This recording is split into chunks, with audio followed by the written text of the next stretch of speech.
헬기의 프로펠러가 멎자 숲은 마치 오래 기다렸다는 듯 고요를 되찾았다. 6명의 탐험대가 땅에 발을 내디는 순간 공기는 묘하게 무거워졌다. 주는 카메라를 들어 렌즈 너머로 펼쳐진 풍경을 담았다. 핏줄기가 나무 사이로 흘러내리며 알록달록한 꽃과 이끼가 뒤엉켜 신비로운 정글을 만들어냈다. 화면 속은 마치 다른 세계였다. 그러나 티아고는 입구에서 두 손을 모아 기도를 올렸다. 그의 낮은 목소리는 숲의 웅성거림과 섞여 불길한 울림을 남겼다. 이곳은 허락받지 못한 땅이다라는 속삭임이 동료들의 귓가에 스며들었다. 탐험대는 희귀식물을 찾기 위해 숲 깊숙이 들어갔다. 지도와 GPS, 위성전화가 그들의 안전망이었다. 주는 계속해서 카메라를 들고 풍경을 기록했다. 나무줄기 사이로 보이는 새의 깃털은 보석처럼 빛났고 바람에 흔들리는 잎사귀는 살아 움직이는 듯했다. 하지만 티아고의 눈빛은 점점 어두워졌다. 그는 발걸음을 옮길 때마다 땅을 살피며 작은 징조에도 긴장했다. 탐험을 시작한 지 3시간이 지났을 때 모든 GPS와 위성전화가 동시에 먹통이 되었다. 화면에 깜박이던 신호는 사라지고 정글은 그들을 완전히 고립시켰다. 숲은 여전히 아름답게 빛나고 있었지만 그 아름다움은 이제 낯선 위협처럼 느껴졌다. 이상하다, 전부 끊겼어. 리더인 박대장 목소리를 낮췄다. 이 구역은 신이 인간을 거부하는 곳이야. 티아고가 속삭였다. 탐험대는 방향을 잃지 않기 위해 나무에 표시를 남기며 걸었다. 그러나 돌아보면 표시가 사라져 있었다. 마치 숲이 스스로 흔적을 지워버린 듯했다. 준의 카메라에는 여전히 화려한 풍경이 담겼지만 렌즈 너머로는 이상한 그림자가 스쳐 지나갔다. 봤어? 방금 무언가 움직였어. 준이 숨을 몰아쉬며 말했다. 동물일 거야. 누군가 대답했지만 목소리에는 확신이 없었다. 해가 기울기 시작하자 숲은 금빛에서 붉은 빛으로 물들었다. 그때 갑자기 바람이 멈추고 정적이 내려앉았다. 나무 사이에서 알 수 없는 울음소리가 들려왔다. 사람의 목소리 같기도 짐승의 울음 같기도 했다. 탐험대는 서로 눈을 마주쳤다. 두려움이 퍼져나갔다. 티아고는 땅에 무릎을 꿇고 다시 기도를 시작했다. 돌아가야 해. 이곳은 우리를 삼키려 하고 있어. 그러나 돌아갈 길은 이미 사라진 듯했다. GPS는 여전히 먹통이고 위성전화는 침묵했다. 숲은 그들을 가둔 채 희귀식물의 향기를 은밀히 흘려보냈다. 준의 카메라에 마지막으로 잡힌 것은 빛나는 꽃잎 사이로 스쳐 지나가는 검은 실루엣이었다. 그것은 인간의 형체 같았지만 동시에 인간이 아닌 무언가였다. 탐험대는 서로를 바라보았다. 이제 그들은 단순한 탐험자가 아니라 금지된 구역의 증인이 되어버린 것이다. 첫 번째 캠프 탐험대는 숲속에 첫 캠프를 차렸다. 나무 사이에 텐트를 치고 작은 불을 피워 저녁을 나누었다. 하루의 긴장과 피로가 조금씩 풀려가는 듯했지만 모두의 마음속에는 알 수 없는 불안이 남아있었다. 밤이 되자 정글의 소리가 일제히 멈췄다. 매미도 새도 바람도 사라졌다. 마치 숲 전체가 숨을 멈춘 듯한 정적이 내려앉았다. 대원들은 서로 눈을 마주쳤다. 왜 이렇게 조용하지? 누군가 속삭였다. 그 순간 고요는 단순한 침묵이 아니라 압박이 되어 텐트 안을 짓눌렀다. 한밤중 텐트 주변에서 목소리가 들려왔다. 그것은 앵무새의 흉내가 아니었다. 어제 우리가 했던 말이 그대로 반복되고 있었다. GPS가 끊기면 어떡하지? 희귀식물은 반드시 찾아야 해. 돌아갈 길은 남겨둬야지. 목소리는 똑같았다. 억양, 숨소리, 심지어 웃음까지. 마치 녹음기를 틀어놓은 듯 완벽했다. 대원들은 서로를 바라보며 얼굴이 굳어졌다. 저건 우리 목소리야. 준이 떨리는 목소리로 말했다. 숲은 그들의 대화를 기억하고 밤마다 되새기고 있었다. 아무도 잠들지 못했다. 목소리는 텐트 주변을 맴돌며 때로는 가까이 때로는 멀리서 울렸다. 대원들은 귀를 막았지만 목소리는 머릿속으로 스며들었다. 티아고는 기도를 올렸고 마야는 칼을 손에 쥔 채 밤을 버텼다. 정글은 그들을 시험하는 듯했다. 해가 떠오르자 목소리는 사라졌다. 그러나 안도할 틈은 없었다. 민호의 드론이 공중에 떠 있었다. 배터리도 없고 전원도 꺼져 있는데 마치 중력을 무시한 채 고정되어 있었다. 저건 불가능해. 민호가 속삭였다. 드론은 움직이지 않았다. 바람도 손길도 어떤 힘도 그것을 흔들 수 없었다. 대원들은 서로를 바라보았다. 숲은 단순한 공간이 아니었다. 그것은 기억하는 존재였고 법칙을 거스르는 힘을 품고 있었다. 정글은 그들을 가두었고 이제는 그들의 목소리와 도구마저 흡수해 새로운 질서를 만들어내고 있었다. 주는 카메라를 들어 드론을 찍었다. 렌즈 너머로 보이는 드론은 현실이 아닌 듯 빛을 발하고 있었다. 우린 이곳의 일부가 되어가고 있어. 마야가 낮게 말했다. 숲은 다시 고요해졌다. 그러나 그 고요는 단순한 침묵이 아니라 다음 사건을 기다리는 정적이었다. 탐험대는 탈출을 결심했다. 그러나 되돌아가려는 순간 길은 사라져 있었다. 나침반은 미친 듯이 회전하며 방향을 잃었다. 바늘은 끊임없이 돌고 있었고 그들의 발걸음은 점점 불안으로 무거워졌다. 이상해, 우리가 왔던 길이 없어졌어. 마야가 속삭였다. 숲은 그들을 가두고 있었다. 엘레나가 갑자기 멈춰섰다. 그녀의 시선은 숲속에 피어난 한 송이 꽃에 꽂혀 있었다. 꽃잎은 정교하게 사람의 지문을 형상화하고 있었다. 나선형의 무늬가 손끝처럼 섬세하게 새겨져 있었다. 이건 인간의 흔적이야. 엘레나가 떨리는 목소리로 말했다. 그 순간 티아고가 얼굴이 창백해지며 외쳤다. 숲이 우리를 복제하고 있다. 그의 말은 공포의 씨앗처럼 대원들의 마음속에 뿌려졌다. 갑자기 숲속에 안개가 내려앉았다. 흰 장막은 빠르게 퍼져나가며 시야를 가렸다.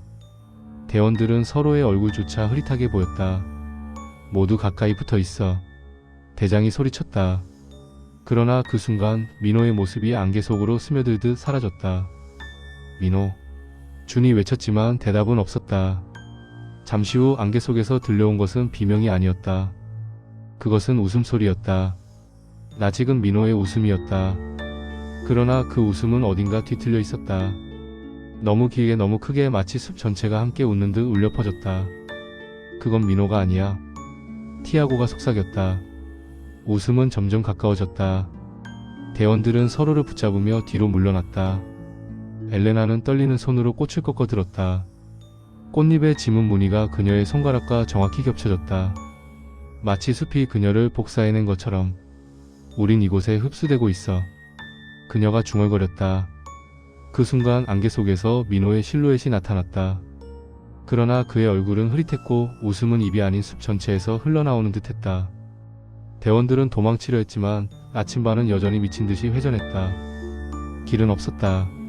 숲은 우리를 기억하고 우리를 복제하고 있어. 티아고의 목소리는 절망으로 가득했다. 안개 속에서 또 다른 목소리가 들려왔다. 그것은 준의 목소리였다. GPS가 끊기면 어떡하지? 어젯밤 들었던 환청이 다시 반복되었다. 숲은 그들의 대화를 재생하고 있었다. 민호의 웃음은 점점 격렬해졌다. 그것은 이제 인간의 웃음이 아니라 숲의 울음이었다. 대원들은 서로를 붙잡고 눈을 감았다. 숲은 그들을 복제하고 기억하고 흡수하고 있었다.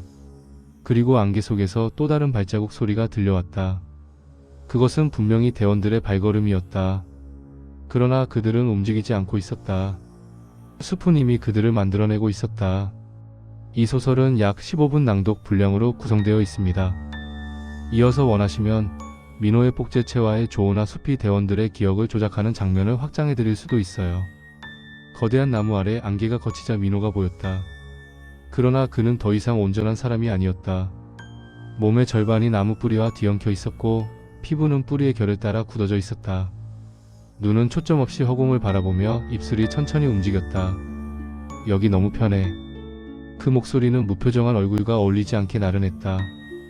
대원들은 숨이 막히는 듯 서로를 바라보았다. 박 대장은 이를 악물었다. 모두 따라와. 강을 찾아야 해. 물길을 따라가면 나갈 수 있어.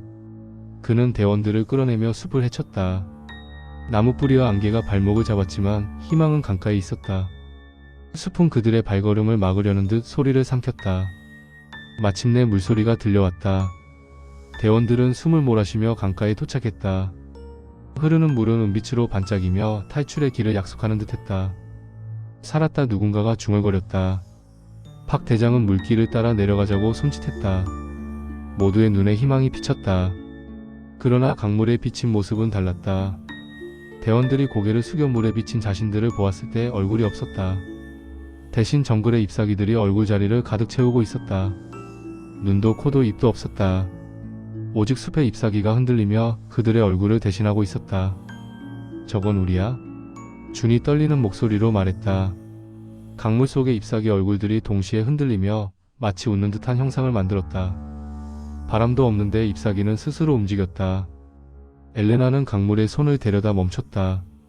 숲이 우리를 삼키고 있어. 팍 대장은 강을 따라 내려가려 했지만 발걸음이 무거워졌다. 강물 속의 잎사귀 얼굴들이 점점 선명해지며 그들의 움직임을 따라했다. 대원들은 서로를 바라보았다. 현실의 얼굴은 여전히 있었지만 강물 속의 반영은 이미 숲의 일부였다. 숲은 그들을 놓아주지 않았다. 강물은 탈출의 길이 아니라 숲의 또 다른 거울이었다. 1. 저녁의 시작. 탐험대는 텐트 주위에 둘러앉아 저녁을 먹고 있었다. 하루의 피로가 조금씩 풀려가는 듯 했지만 준의 카메라가 갑자기 징 마이너스 소리를 내며 노이즈를 섞었다. 렌즈는 숲을 향해 있었고 화면을 알 수 없는 흔들림으로 가득했다. 그때 숲속 깊은 곳에서 목소리가 들려왔다. 그것은 낮에 박 대장이 했던 말이었다. 억양, 톤, 숨소리까지 완벽하게 똑같았다. 물길을 따라가면 나갈 수 있어. 목소리는 단순한 흉내가 아니었다. 숲 전체가 거대한 스피커가 된 것처럼 입체적으로 울려 퍼졌다. 나무와 땅, 공기까지 진동하며 그 말을 반복했다. 엘레나는 눈을 반짝이며 말했다. 이건 희귀한 음향 반사 현상이야. 숲의 구조가 소리를 증폭하고 왜곡하는 거지. 그러나 티아고는 얼굴이 창백해졌다. 그는 짐을 싸기 시작하며 중얼거렸다. 아니야, 숲이 우리의 영혼을 받아 적고 있어. 우리가 했던 말을 기억하고 다시 내뱉고 있는 거야. 대원들은 서로를 바라보았다. 숲은 계속해서 박 대장의 목소리를 반복했다. 물길을 따라가면 나갈 수 있어. 물길을 따라가면 나갈 수 있어. 그 말은 점점 가까워지고 동시에 멀리서도 울렸다. 마치 숲 전체가 그 문장을 합창하는 듯했다. 박 대장은 침착하게 말했다. 우린 흔들리지 말아야 해. 이건 단순한 현상일 뿐이야. 그러나 티아고는 고개를 저으며 손에 짐을 움켜쥐었다. 아니야. 숲은 우리를 기록하고 있어. 곧 우리 목소리뿐 아니라 우리 존재까지 복제할 거야. 준의 카메라는 여전히 노이즈를 내며 숲을 비추고 있었다. 화면 속에는 나무가 흔들리고 있었지만 그 흔들림은 마치 입술이 움직이는 것처럼 보였다. 숲은 대원들의 말을 기억하고 다시 내뱉고 있었다. 그리고 그 순간 숲은 새로운 문장을 발했다. 여기 너무 편해. 그것은 낮의 나무와 합쳐진 민호의 목소리였다.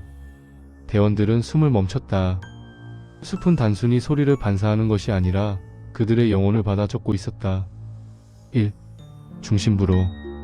탐험대는 정글의 심장부로 들어가고 있었다. 나무는 점점 더 거대해지고 공기는 무겁게 내려앉았다. 발걸음마다 땅이 흔들리는 듯했고 익숙한 자연의 질서는 조금씩 어긋나기 시작했다. 민호가 드론을 띄웠다. 고도 10m까지는 아무 문제 없었다. 그러나 그 순간 드론은 갑자기 멈췄다. 바람도 없고 조종기도 꺼져 있었는데 드론은 마치 보이지 않는 투명한 천장에 박힌 듯 고정되어 있었다. 왜 움직이지 않아? 민호가 조종기를 흔들었지만 드론은 미동조차 없었다. 대원들은 하늘을 올려다보며 숨을 삼켰다. 눈에 보이지 않는 힘이 그 위를 막고 있었다. 대원들은 강을 건너려 했다. 그러나 강물은 위에서 아래로 흐르지 않았다. 물은 왼쪽에서 오른쪽으로 흐르다가 다시 제자리로 돌아왔다. 마치 거대한 순환 구조 속에서 갇혀있는 듯했다. 이건 불가능해. 엘레나가 중얼거렸다. 물은 흐르면서도 흐르지 않았고 강 전체가 하나의 거대한 고리처럼 움직였다. 대원들은 발을 들여놓을 엄두를 내지 못했다. 박 대장은 얼굴이 굳어졌다. 그는 깊은 숨을 내쉬며 말했다. 여긴 우리가 아는 지구의 정글이 아니다. 그의 목소리는 단호했다. 퇴각한다. 지금 당장. 그러나 대원들이 돌아서자 왔던 길은 이미 사라져 있었다. 그 자리를 뒤덮은 것은 거대한 가시 덩굴이었다. 덩굴은 살아 움직이는 듯 꿈틀거리며 길을 막고 있었다. 대원들은 덩굴을 베어내려 했지만 칼날은 튕겨나갔다. 덩굴은 금속보다 단단했고 마치 의지를 가진 듯 칼을 거부했다. 우린 갇혔어. 준이 속삭였다. 덩굴은 점점 더 자라나며 하늘을 가리고 숲은 그들을 완전히 둘러싸고 있었다. 드론은 여전히 공중에 박혀 있었고 강물은 끝없이 순환했다. 대원들은 서로를 바라보았다. 자연의 법칙이 무너진 곳, 이곳은 더 이상 지구가 아니었다. 티아고는 기도를 올렸고 엘레나는 떨리는 손으로 노트를 적었다. 그러나 기록조차 무의미해 보였다. 숲은 그들의 언어와 도구를 거부하고 있었다. 박 대장은 다시 칼을 쥐었다. 앞으로 나아간다. 이곳의 중심을 찾아야 해. 탈출은 그곳에 답이 있을 거다. 대원들은 두려움 속에서 고개를 끄덕였다. 돌아갈 길은 없었다. 숲은 이미 그들을 삼켰고 물리법칙은 무너졌다. 그리고 그 순간 드론이 갑자기 웃음소리를 흘렸다. 그것은 기계의 소리가 아니라 인간의 목소리였다. 숲은 그들의 존재를 흡수하며 새로운 질서를 만들어내고 있었다. 1. 인터뷰의 잔향. 화면 하단 자막 실종 3일 전 촬영.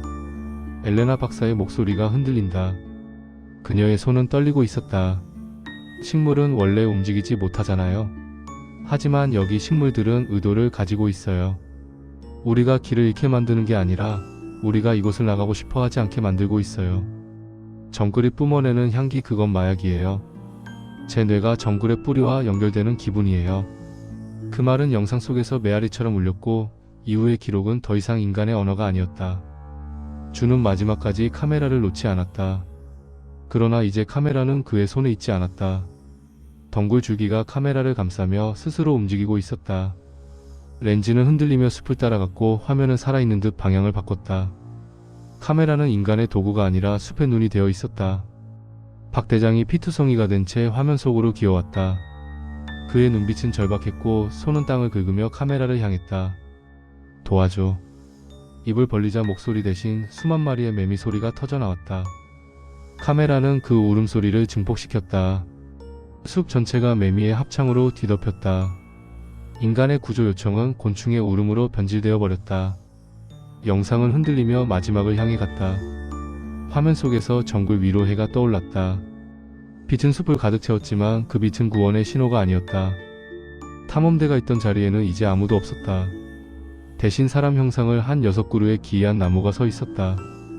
가지는 팔처럼 뻗어 있었고 뿌리는 발처럼 땅을 움켜쥐고 있었다. 바람이 불자 나무들이 낮게 속삭였다. 이제 아무도 우리를 찾지 못할 거야. 영상은 정지하지 않았다. 카메라는 여전히 덩굴에 감겨 있었다. 화면은 숲을 비추며 나무들의 속삭임을 기록했다. 빛나는 아침 속에서 인간은 사라지고 숲만이 남았다. 그리고 그 숲은 침묵 속에서 모든 것을 기록하고 있었다. 1. 잊혀진 과거의 투영. 정글은 단순히 외형을 복제하는 데서 멈추지 않았다. 이제는 대원들의 기억과 죄책감을 시각화하기 시작했다. 사라가 발걸음을 멈추자 나무 틈새에 작은 자전거가 박혀 있었다.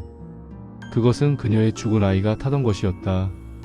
바퀴는 녹슬었지만 핸들에 매달린 종은 여전히 바람에 흔들리며 맑은 소리를 냈다. 사라는 무릎을 꿇고 손을 뻗었지만 손끝은 떨리고 있었다. 박 대장은 군 시절 잃어버린 인식표를 발견했다.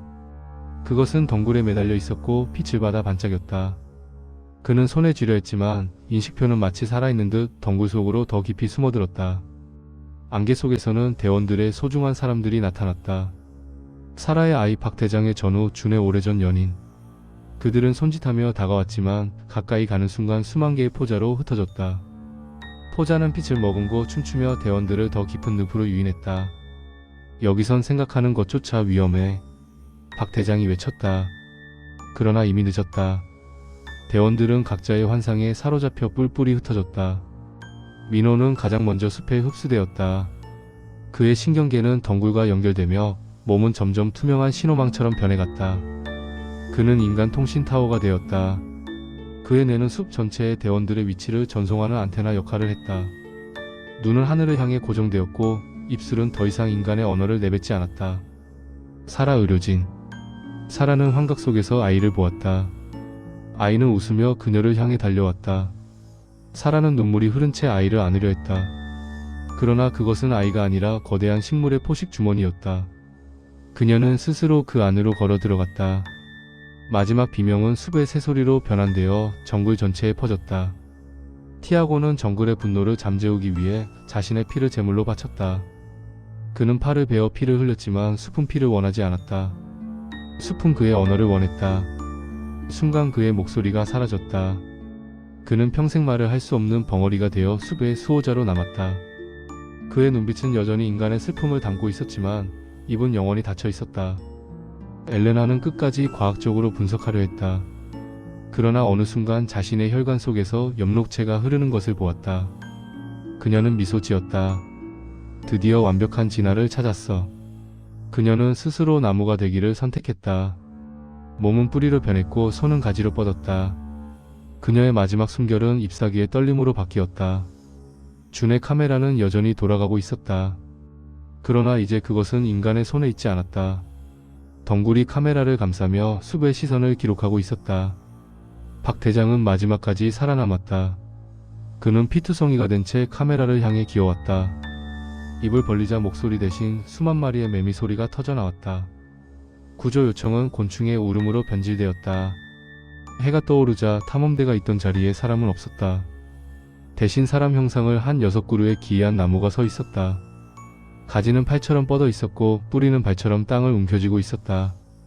바람이 불자 나무들이 낮게 속삭였다. 이제 아무도 우리를 찾지 못할 거야. 1. 뿌리의 자각. 준은 다리를 움직이려 했지만 이미 늦었다. 그의 종아리와 허벅지는 나무 뿌리로 변해 땅에 깊게 박혀 있었다. 감각은 사라졌고 대신 흙의 온기와 뿌리의 맥박이 느껴졌다. 그는 마지막 힘을 다해 카메라를 들어 올렸다. 대장, 나가서 이걸 세상에 알려요. 아니, 알리지 마요. 인간은 여기 올 자격이 없어. 목소리는 갈라졌지만 눈빛은 여전히 또렷했다. 박 대장은 피투성이가 된 채 준의 손에서 카메라를 받아들었다. 손이 떨렸고 입가에서는 검붉은 피가 흘러내렸다. 그는 준을 바라보았다. 그러나 준은 이미 인간의 형체를 잃어가고 있었다. 뿌리와 줄기가 몸을 감싸며 얼굴은 꽃봉오리로 변해가고 있었다. 박 대장은 숨을 몰아쉬며 강가로 달려갔다. 다음 편에 계속 구독, 좋아요 부탁합니다.